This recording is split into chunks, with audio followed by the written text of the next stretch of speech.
Sejam bem-vindos à Revista Fora, eu sou Carlito Neto, historiador e cientista político. E por muito tempo a extrema-direita citou um suposto trecho de um suposto decálogo escrito por Lenin que dizia o seguinte, né? Acuse-os do que você faz e chame-os do que você é. E isso foi propagado na extrema-direita por muito tempo, como sendo um elemento desse tal decálogo que nunca existiu e sendo propagado muito especificamente pelo grande guru da extrema-direita, o Olavo de Carvalho. Por conta disso, a gente vê Nicolas Ferreira, Gustavo Gaia e tantas outras pessoas ligadas à extrema-direita atacando a esquerda, atacando o presidente Lula e, na maioria das vezes, chamando o Lula de ladrão.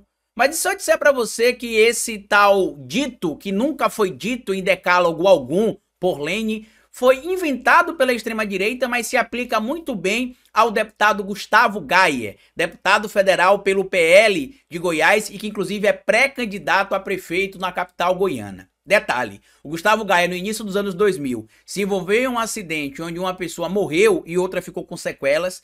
Ainda na metade da primeira década dos anos 2000, o Gustavo Gaia acabou sendo apreendido ali, né, por dirigir sem autorização em tese ou com documentação irregular ou acompanhando alguém que estava com documentação irregular no veículo e foi encontrado também substâncias ilegais dentro deste veículo. Já agora, na segunda década de 2010 e entre 2010 e 2020, você tem o Gustavo Gaia ali sendo apreendido, né, pela polícia lá da cidade, do estado de Goiás, melhor dizendo, por dirigir alcoolizado, o famoso bebinho. Então ele chamava o Lula de cachaceiro e é ele que é cachaceiro. E a gente também sabe que quem assassinou alguém também não foi o Lula, aparentemente quem assassinou alguém foi o Gustavo Gaia. Mas tem outro ponto importante que a gente pode também enquadrar o Gustavo Gaia, que é na frase que ele atribui com frequência ao Lula. Ele chama o Lula de ladrão com frequência, mas de acordo com o que estabelece o artigo 312 do Código Penal, o chamado crime de peculato, quem seria supostamente ladrão seria o Gustavo Gaia.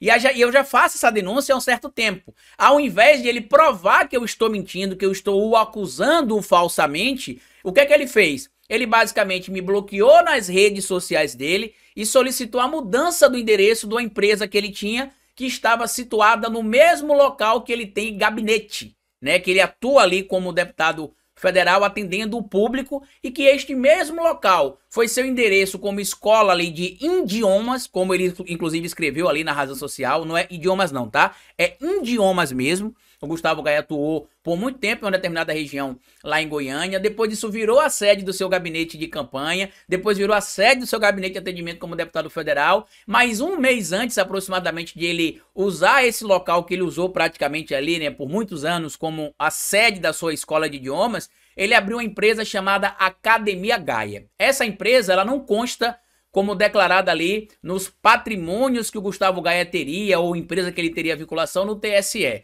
Até aí, o máximo que vai acontecer é só dizer que ele esqueceu de colocar a empresa. Por quê? Porque o TSE pede uma autodeclaração. Então o indivíduo acaba alegando que esqueceu de declarar a tal empresa. E aí, o que é que eu fiz? Eu descobri que vários bolsonaristas utilizam, neste momento que a gente está falando aqui, eles estão fazendo isso, eles utilizam uma coisa que é chamada de divulgação de atividade parlamentar. Você vai lá no site da Câmara e acessa lá o nome do parlamentar que você quer consultar e você digita lá, na parte de cota parlamentar, você clica, vai abrir o mês, você clica no mês. Eu vou ver até se dá pra gente mostrar um dia aqui em um vídeo. E aí você vai selecionar lá divulgação de atividade parlamentar. E ali você vai ver as mais diversas falcatruas. Eu encontrei inclusive falcatrua da Carla Zambelli aqui no meu estado, Sergipe, mais especificamente na minha cidade. Ela chegou a contratar uma empresa aqui para realizar serviços e a empresa passou meses e meses sem realizar serviço algum,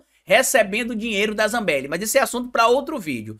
No caso do Gustavo Gaia, quando eu ainda estava escrevendo ali para a Folha Democrata, ou atuando lá, né, que era um outro veículo que eu tinha ligação, eu descobri que o Gustavo Gaia alugou o seu próprio endereço, supostamente, já que ele tinha uma empresa privada estabelecida naquele endereço, para poder primeiro fazer a campanha política e depois para ele fazer ali o seu escritório de gabinete. E aí o Yuri Ferreira ficou sabendo dessa história aqui na Revista Fora, entrou em contato comigo ontem, porque a gente falou aqui ontem na live do Fórum 11h30, eu falei, vou repetir, né, de acordo com o que estabelece a lei brasileira no artigo 312 do Código Penal, que diz respeito ao crime de peculato, o Gustavo Gaia seria um ladrão, porque ele teria pego dinheiro público para pagar aluguel de uma empresa privada. E detalhe, tá? Ele alugou esse espaço inicialmente por R$3.000. Quando ele foi eleito deputado federal, o espaço aumentou para 6 mil. E próximo ali da minha denúncia, quando ele precisou mudar a empresa que tinha contrato com o proprietário, né, do espaço para outro lugar, o aluguel aumentou para R$6.500. O que é que eu acredito, supostamente, isso não está na denúncia, isso aqui é uma impressão que eu tenho, é que ele não mudou de lugar, ele só alugou uma sala em outro lugar com um valor mais baixo, fazendo um suposto esquema, para não repassar o dinheiro ali da quantia do aluguel real para a sala e ficar com o dinheiro no bolso, a famosa rachadinha. Esta é a suposição que eu tenho. Mas tem coisa que não é suposição, é prova. Eu vou mostrar para vocês uma coisa aqui que eu mandei inclusive ontem pro próprio Yuri, tá? Eu tenho uma pasta aqui no meu computador que é esta pasta aqui, ó.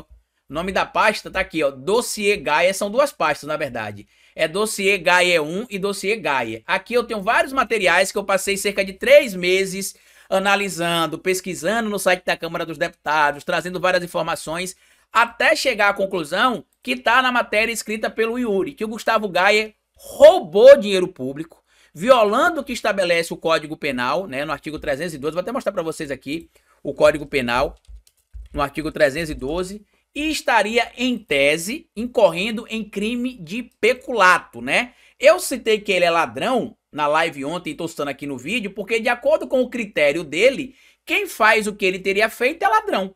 Então, se ele diz que o Lula é ladrão sem provas, eu que tenho provas de que ele usou dinheiro público para pagar uma empresa privada, então eu posso dizer também que ele é ladrão, né? E ele terá o direito de provar o contrário, porque a denúncia foi formalizada. Tá aqui, ó. Crime de peculato. 312 do Código Penal, tá? Apropriar-se o funcionário público de dinheiro, valor, qualquer outro bem móvel, público ou particular, de que tem posse em razão do cargo ou desviá-lo em proveito próprio ou alheio. O que é que a matéria que o Yuri fez traz? Traz informações daquilo que a gente já sabia e que ele comprova aqui. E detalhe, a gente entrou em contato com a assessoria do Gustavo Gaia. Eu vou mostrar para vocês a resposta que eles deram, tá? Gustavo Gaia é ladrão e roubou dinheiro público, diz Carlito Neto. Eu digo e reafirmo porque as provas estão aí, tá? Documentos mostram que Gaia usou dinheiro público de campanha e do gabinete para pagar aluguel de imóvel ligado às suas empresas. A assessoria do deputado não negou as acusações. Ao contrário, disseram que eles não tinham tempo de escrever receita de bolo. E detalhe, quando eu soltei o meu vídeo lá no canal Historiador na época, ele simplesmente me bloqueou nas redes sociais e fez isso aqui que eu preciso mostrar para vocês também, tá? Ele me bloqueou nas redes sociais e solicitou a alteração do endereço da empresa dele. Tá aqui, ó. Tá? Isso aqui era o endereço ligado à empresa dele. Ele solicitou, olha a data da alteração, 5 de junho de 2023. Tem cerca de um ano que eu venho fazendo essa denúncia com frequência.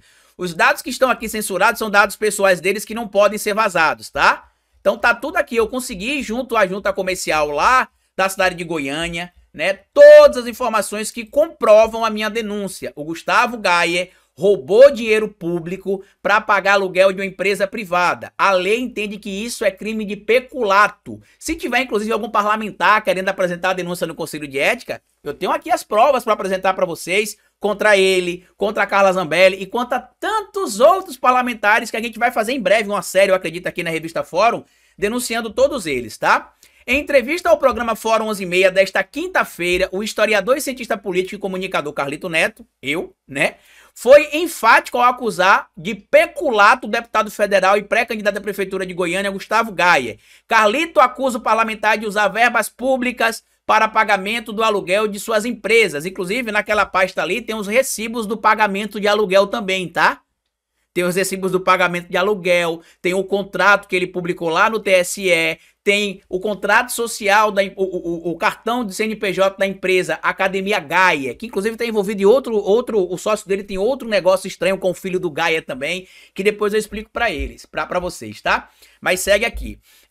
E suas empresas na capital de Goiás. O Gustavo Gaia, e eu posso falar de boca cheia, e estou repetindo aqui inclusive, tá? Porque eu tenho prova, ele é ladrão, tá? Ele roubou dinheiro público para pagar aluguel de um endereço de uma empresa privada, ou seja, ele abriu o gabinete de campanha dele em um lugar e depois abriu o gabinete de atendimento dele como deputado no mesmo lugar e tinha uma empresa chamada Academia Gaia lá também no mesmo lugar e só mudou depois da minha denúncia. Então, o artigo 312 do Código Penal fala o quê? Que não se pode o funcionário público, e lembre vocês, tá, que o deputado federal, mesmo que transitoriamente, ou seja, durante só o curso do mandato, ele é funcionário público. Muita gente não sabe, mas ele é funcionário público. Tá? O próprio Código Penal fala sobre isso também, vocês podem pesquisar depois. E tá aí, ó. Apropriar-se o funcionário público de dinheiro, valor ou qualquer outro bem móvel, público ou particular, de que tem posse em razão de cargo ou desviá-la em proveito próprio ou alheio. Ou seja, se ele utilizava e utiliza, em tese, né, atualmente, porque ele utilizava e mudou, o endereço do gabinete dele como sede também de sua empresa, e ele paga o aluguel com dinheiro público, a lei é clara, diz que isso é crime de peculato, tá? E aí o Yuri entrou em contato com a assessoria dele, né? Que ele falou o que eu disse ali, né? Eu falei porque eu tinha certeza do que eu tava falando.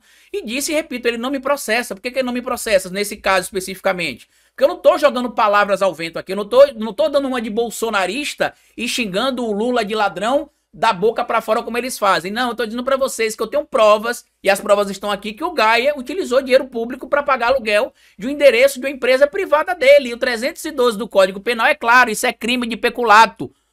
E de acordo com a análise do Gaia, roubou, é ladrão.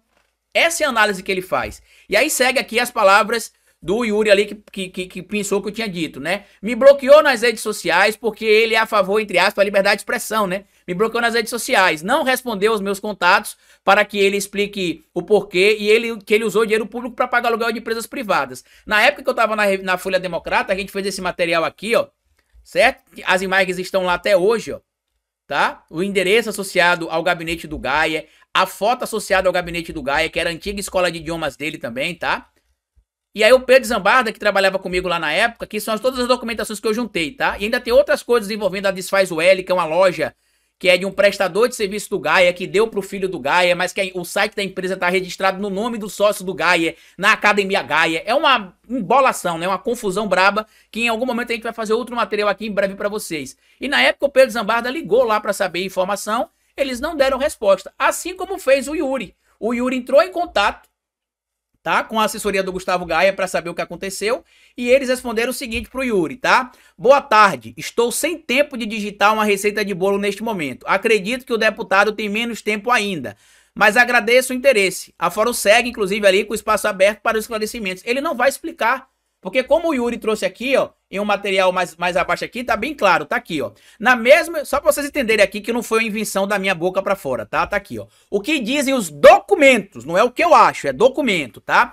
Em um vídeo postado em outubro de 2022, o candidato eleito Gustavo Gaia convocou seus seguidores para visitar sua escola de inglês e comprar camiseta pró-Bolsonaro. O endereço da escola é Rua T, número 146, quadra 116, lote 11, setor Bueno, segundo a própria postagem. No primeiro mês do mandato, em março de 2023, Gaia pagou R$6 mil de aluguel de um imóvel no mesmo endereço, com dinheiro da Câmara. E isso eu tenho recibo também e mandei já pro Yuri, tá? Depois os pagamentos de aluguel do gabinete de Goiás mudaram para o endereço na rua T, 38, 147, quadra 2, lote 11. O número muda, é o que consta no documento aberto e disponíveis na sala da Câmara dos Deputados, tá? Na mesma esquina também esteve localizada a Academia Gaia, que é a empresa que eu denunciei. Uma empresa de consultoria de redes sociais que promete turbinar os likes, os seguidores e as vendas do Instagram, na qual Gaia é um dos sócios, junto com um rapaz chamado Rafael. O CNPJ foi aberto em julho de 2022. O endereço original da empresa é Rua T38, número 47, ou seja, nos mesmos endereços que ele pagava aluguel com dinheiro público, tá? Sigamos aqui. A empresa tinha sua sede no Sobrado até maio de 2023, quando pediu mudança para a junta comercial do estado de Goiás. A mudança foi confirmada em junho. Até lá, os valores de aluguel do número 147 foram pagos com dinheiro da Câmara dos Deputados, ou seja, 312 do Código Penal, em tese, crime de peculato. Na campanha, segundo a prestação de contas de Gaia ao TSE, os valores da campanha foram utilizados para pagar o aluguel no mesmo endereço em que ele pagava aluguel, né? Eu não sei se ele recebeu o recurso do recurso ali da verba partidária, né? Mas era o mesmo endereço que estava a Academia Gaia. Foram R$3.000 pagos pela campanha para o mesmo endereço, ao mesmo tempo em que empresas eram sediadas no mesmo local. O edifício que serviu de escola de inglês, o 146, segundo as redes sociais do Gaia, QG de campanha, 147, segundo o TSE, gabinete parlamentar 146 e 147 da Câmara, segundo a Câmara dos Deputados, a sede da empresa Academia Gaia, que estava na 147, segundo a Junta Comercial. Parece ser o mesmo endereço para quem vê de fora. De acordo com Carlito, estes são os indícios de que o parlamentar roubou dinheiro público para pagar aluguel de um endereço de uma empresa privada. E aí fica aqui de novo aberto, tanto no meu vídeo quanto no material lá do Yuri, o espaço para que o Gustavo Gaia prove que é mentira. A boa imprensa, o bom jornalismo funciona assim. A gente fez a investigação, eu passei para o Yuri, ele trouxe outras apurações e está na matéria dele, e hoje eu continuo afirmando até que o Gustavo Gaia prove o oposto do que as provas que eu tenho trazem, que ele, na verdade, é quem seria o ladrão e não Lula, tá bom? Compartilha esse vídeo nas redes sociais de vocês, se inscrevam no canal, deixa like e marca aí o Gustavo Gaia nas redes sociais antes que eles bloqueiem vocês, para que ele explique o que aconteceu, tá bom? Grande abraço para vocês e até o nosso próximo encontro aqui na Revista Fórum. Até mais.